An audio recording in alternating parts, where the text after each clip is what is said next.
The most interesting thing I learned from the conference was the difference of cultures and how they show themselves and the education systems from the different countries that were present in the video conference, as well as how the political positions and situations of other countries affect the education of the students. For example, in this case, Ukraine, the the situation of the war, how that war affected the education of their students and their teachers, and if they go to school and reach and risk their life, or just not go to school and not learn anything.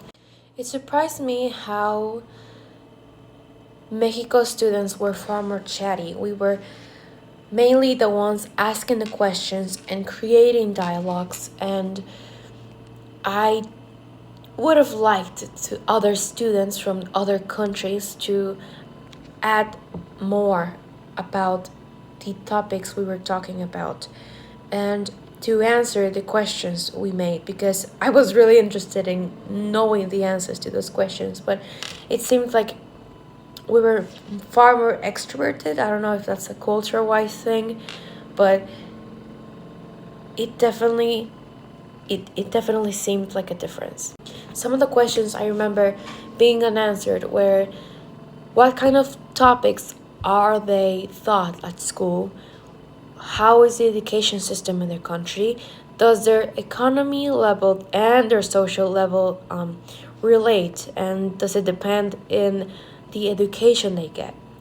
Such as in Mexico, that we have public schools and private schools, that those kind of questions we were asking.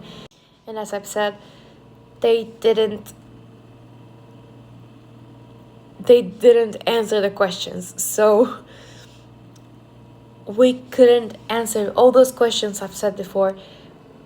Mexico students made them.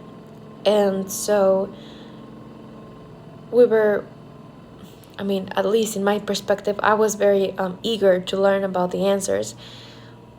But they didn't answer them. That's fine. So yeah. It definitely made me open my eyes outside of my bubble of the education system and the education that we receive here in Mexico, whether you're in public schools or in private schools, and to see the reality of other students from other countries.